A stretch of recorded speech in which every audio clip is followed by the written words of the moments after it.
Meu nome é Ovidio, sou professor de informática de vocês e a gente vai trabalhar agora de uma maneira rápida, de uma maneira objetiva, para que vocês alcancem aí o resultado de vocês nessa reta final. Nessa primeira etapa eu vou falar sobre o Windows 10. Lembrando que pelo nosso edital nós temos, o Windows 10, o Word 2016, Excel 2016, PowerPoint 2016 e temos também internet e correio eletrônico, Então, Windows, Word, Excel, PowerPoint, internet e correio eletrônico. São 6 itens para a gente arrebentar aí, tá certo? Dividir para vocês em 4 partes para poder passar os melhores dos melhores dos melhores momentos e a gente sempre fechando cada um dos itens com um exercício para a gente ter uma visão prática, beleza? Muito bem, a gente analisando aqui, como eu disse, a gente vai trabalhar agora o Windows 10, a gente vai começar com as principais mudanças, detalhes importantes que tem que ficar aí na cabeça de vocês. A banca sempre tem que trazer questões novas, a banca sempre tem que trazer questões inéditas. Automaticamente, quando a gente pensa em Windows 10, ele tem todo o histórico que o Windows já tem propriamente dito. Quando a gente pensa no Windows, o que é o Windows? O Windows é um sistema operacional. Ele é um sistema operacional multitarefa. Beleza, isso nunca mudou e nunca, por enquanto, vai mudar.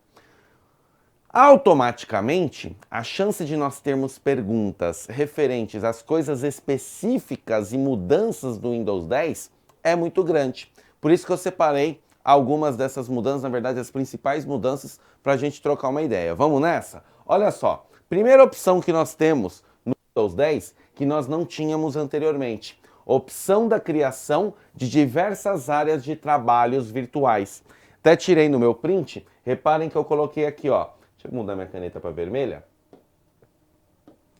Área de trabalho 1, área de trabalho 2. Por quê? O Windows ele já é multiusuário há muito tempo, Eu posso ter o meu usuário, minha mulher ter o usuário dela, a minha filha ter o usuário dela. Agora, no Windows 10, ele permite que um mesmo usuário tenha área de trabalhos diferentes. Então, por exemplo, eu posso ter uma área de trabalho para minha vida pessoal, onde eu tenho fotos lá da minha filha, como eu posso ter uma área de trabalho com coisas profissionais, as aulas que eu gravo aqui com vocês, entre outros trabalhos que eu costumo fazer. Ou seja, se tiver alguma pergunta levando a ideia de mais de uma área de trabalho para o mesmo usuário, não é pegadinha. Sim, é verdade, nós temos essa opção. Beleza? Muito bem.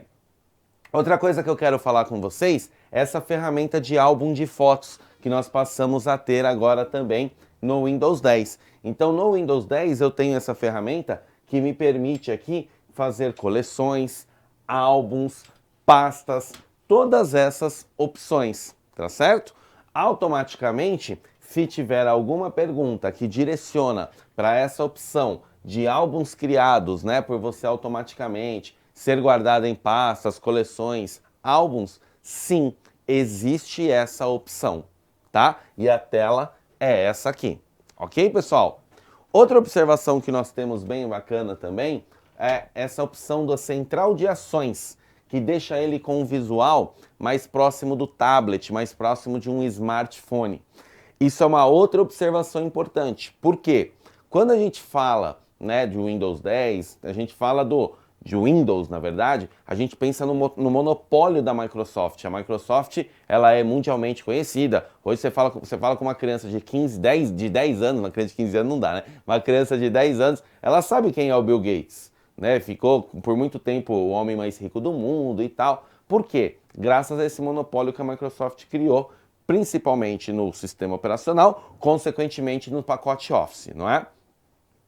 Quando a gente pensa em smartphones, não é assim. Se você analisar, você fatalmente deve ter aí ou algum smartphone que usa o sistema operacional Android, ou você deve ter aí um iPhone que consequentemente você usa o iOS.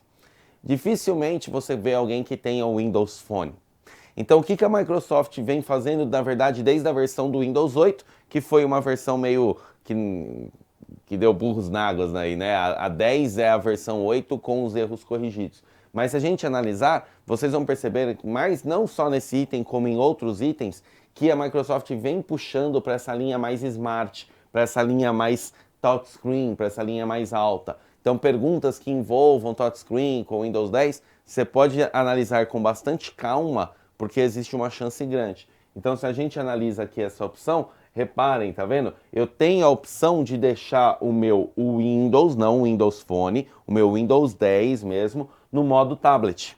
Se eu deixo ele no modo tablet, eu posso carregar, como posso projetar ele, eu vou ter essa opção de deixar ele com essa carinha de tablet. Reparem que outra coisa interessante que nós temos é essa ideia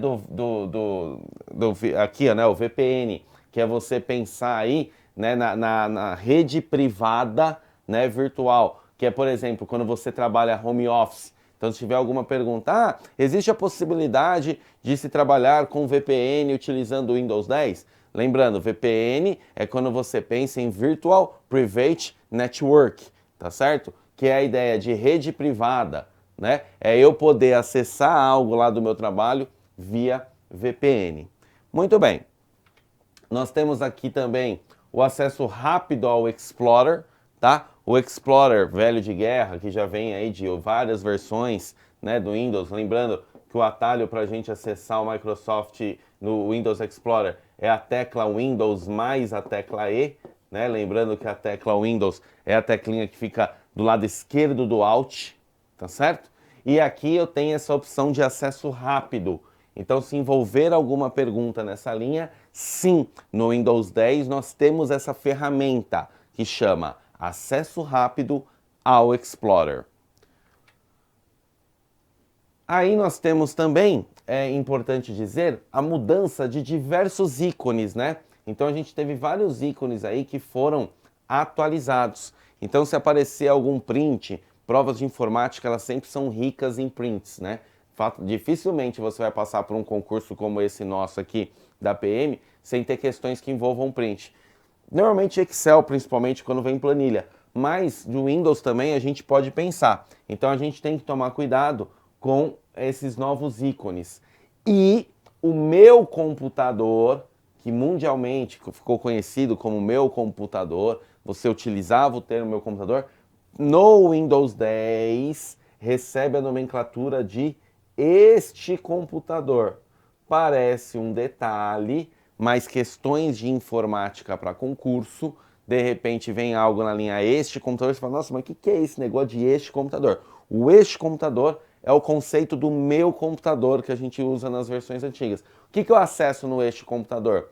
Os meus drivers, né? Então, por exemplo, unidade C2 pontos, se eu tenho uma unidade de CD, se eu tenho um pendrive ejetado lá, né? É tudo isso injetado lá, eu uso nessa opção. Se eu estou configurado, né? Então aqui, ó, por exemplo, C2 pontos, se eu tivesse uma unidade de rede conectado nesse computador, estaria aparecendo aqui. Não chama mais meu computador, chama este computador, ok?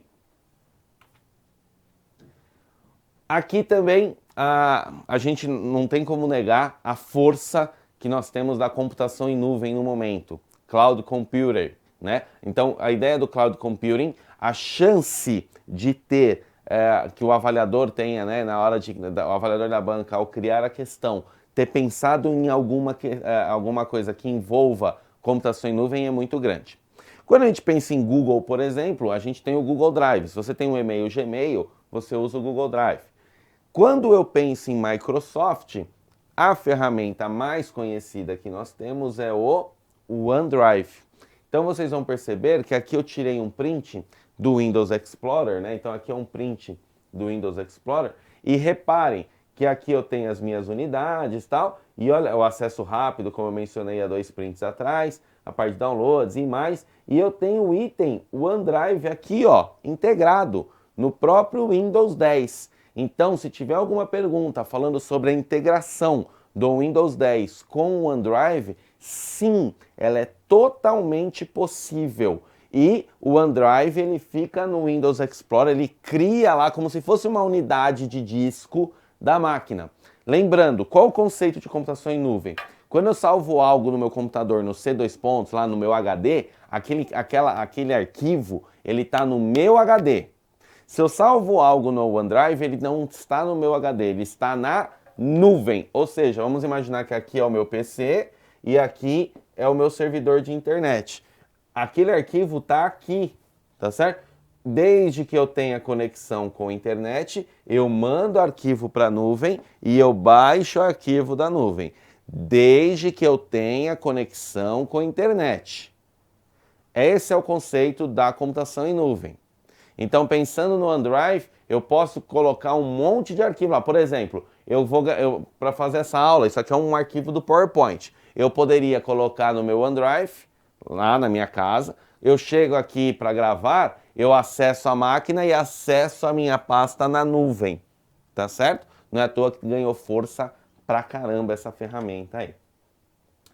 Ferramentas de feedback e comentários do Windows, também é uma parte bem bacana, né? Lembrando que aqui eu estou dando um exemplo do comando cmd. Para quem não lembra, o comando cmd é o comando para a gente atingir o DOS, né? O DOS de Disk Operational System, Sistema Operacional de Disco, tá certo? Automaticamente aqui eu tenho todos esses feedbacks, lembrando que feedback nada mais é do que resultado, né? O brasileiro adora ficar inglesando o termo, e na informática mais ainda. Então, feedback é a ferramenta de resultado. Então, pode ser que o avaliador, na hora de criar a questão, ele possa usar o termo resultado e não o termo feedback, ou até mesmo o termo resposta. Fique atento a isso. Bacana? Muito bem.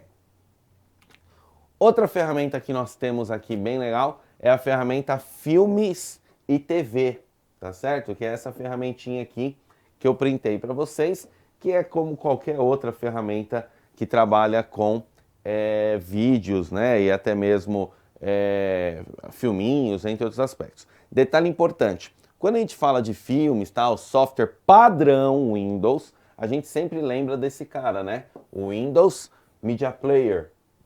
Tá? O Windows Media Player não foi descontinuado, ele ainda existe. Vocês vão perceber, né, ainda mesmo nessa aula eu vou mencionar alguns outros, a Microsoft com o Windows 10 está criando outros produtos, porém, uma fase de transição meio que mantendo o produto anterior. Então eu ainda tenho o Windows Media Player, só que eu agora tenho também essa ferramenta Filmes e TV. Aí, ó, na mesma pegada, a gente entra em ação aí no Windows, a gente passa a ter o navegador chamado Edge, tá? Então, se tiver alguma pergunta envolvendo navegadores aqui, dá até fazer um link com outro item do edital, que é o item internet, né? Internet a gente fala de navegadores. Quando a gente pensa em navegador, exemplo de navegador, Google Chrome, Mozilla Firefox, Internet Explorer, Edge. Então, assinale a alternativa abaixo que tenha navegadores que não sejam Microsoft, ou que seja, enfim, existem vários termos, jeito de perguntar. Aí você vê esse Edge e você fala, não, Microsoft é Internet Explorer. E pá, acaba de perder uma questão. Então, nós temos agora um navegador chamado Edge. Continuamos tendo Internet Explorer, só que agora nós temos o Edge também. Menu configurações, reparem que eu tenho o painel de controle velho de guerra, que a gente tem há anos, continuo da mesma forma tendo o painel de controle, só que eu também tenho a opção de configurações. Então tomem cuidado, se tiver alguma questão nessa linha, não é pegadinha. Então nós temos essa ferramenta chamada configurações, que seria similar ao painel de controle. Ó, reparem, se eu tenho aqui, ó, rede internet, tá certo? Aqui, ó, contas de usuário, contas. Tudo bem? Tranquilo? Outra ferramenta que nós temos aqui, né? Reparem, essa ideia da configurações que eu acabei de falar, com menus mais intuitivos, mas que lembram bem e têm aí os mesmos aspectos do painel de controle. Menu iniciar, que desde a versão do Windows 8, não é novidade do Windows 10, mas o Windows 10 também tem, ele tem esse menu iniciar com duas faces. Como assim duas faces? A gente tem do lado esquerdo o menu mais convencional, mais parecido com o que a gente estava acostumado, e do lado direito a gente tem essa opção com menus rápidos, com opções rápidas, muitas vezes ligado à internet, ligado à loja da Microsoft, como se fosse o Play Store, como se fosse o Apple Store, notícias, né, pensando aí em notícias do portal Microsoft mesmo. Essa opção dessas duas faces do menu abrem bastante opções. Aqui, como já pegando o gancho, a Microsoft no Windows 10 já te dá essa possibilidade da loja, tá certo? Que nós temos aqui bem parecido com conceitos aí de Play Store, do Apple Store. Então eu posso comprar filmes, né? Posso até mesmo baixar aplicativos. Então existe sim uma loja, tá? Microsoft, aí o Microsoft Store. Muito bem. A ferramenta de pesquisa na barra de tarefas, detalhe importante, igual qualquer outras versões, eu pus o Windows 7, mas qualquer outras versões o Windows para trás. Detalhe importante que a gente passa a ter no Windows 10. Reparem, pesquisar na web e no Windows. Então agora quando eu fizer uma pesquisa de algo, ele também me permite fazer uma busca na web. Lembrando que se ele fizer uma busca na web, ele vai usar o buscador da Microsoft, que é o Bing, tá? Então se tiver alguma pergunta que jogar para a ideia de no localizar do Windows é permitido fazer buscas na internet? Sim, é permitido. Tome cuidado aí, porque nas versões anteriores você buscava só na máquina. Você não, mesmo que tivesse conectado à internet, você não buscava. Aqui, obviamente, para fazer essa busca, eu tenho que estar conectado com a internet, né? Muito bem. Aqui nós temos também a opção de ter uma visão completa dos aplicativos. Então nessa tela que eu printei, eu estava com o leitor do PDF aberto e estava com o bloco de notas. Detalhe importante, na versão do Windows 10, ele tem um software nativo para ler PDF, tá? Antes a gente tinha que, por exemplo, nesse meu caso aqui, eu estou com o Adobe Reader, né, tinha aquele Foxit, entre outros softwares para ler PDF. No Windows 10, ele tem um leitor nativo de PDF, tá? Então, se tiver alguma pergunta indo para essa linha, sim, existe, tá? Ferramenta de edição de vídeos, né?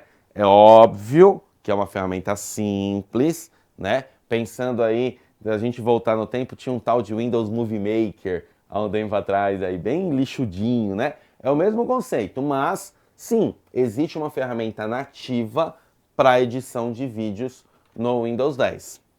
Temos também uma ferramenta de e-mail nativo, então eu posso trabalhar com uma ferramenta de e-mail nativo sem necessariamente trabalhar com Outlook Express, que é da mesma Microsoft, ou até mesmo Mozilla Thunderbird, que é também outro leitor de e-mail.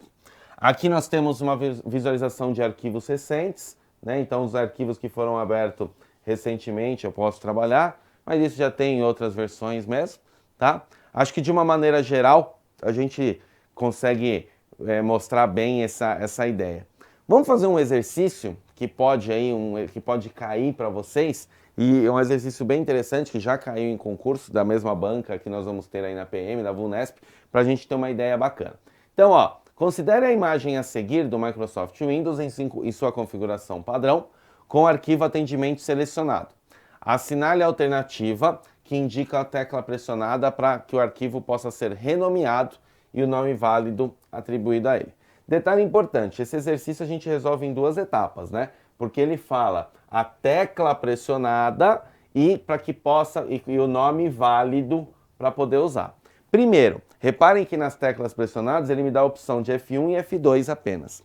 F1 mundialmente é ajuda. E para quem não lembra, F2 é o atalho para eu renomear um arquivo. Se eu estou com um arquivo clicado, selecionado, eu aperto F2, ele abre para edição. Então, automaticamente, todos que têm F1 eu já sei que está errado. Então, olha só que bacana. Eu já jogo eu tinha 5, se eu fosse chutar, eu tinha 5 possibilidades, ou seja, 20% de acerto. Com uma simples dedução da primeira etapa do exercício, eu já mato 3 opções. O meu chute já já aumenta, né? De 20% de acerto para 50% de acerto. Vamos analisar a segunda etapa. Ele fala de um nome válido. Ele tem o nome pedidos e ele tem o nome materiais. Detalhe, materiais, já existe um arquivo chamado materiais com o mesmo ícone. Ou seja, a mesma extensão de arquivo. Então eu não posso de maneira alguma chamar esse arquivo de materiais, porque ele vai dar nome errado por já ter o materiais. O vídeo, mas e pedidos? Pedidos também tem. Reparem que pedidos é um ícone de pasta. Eu posso ter uma pasta e um arquivo com o mesmo nome, não 2 arquivos. Então, com certeza absoluta, a alternativa correta aqui era a alternativa B, F2, pedidos. Beleza, pessoal? Espero que vocês tenham gostado e vejo vocês no próximo vídeo aí dessa reta final da PM. Tchau, tchau!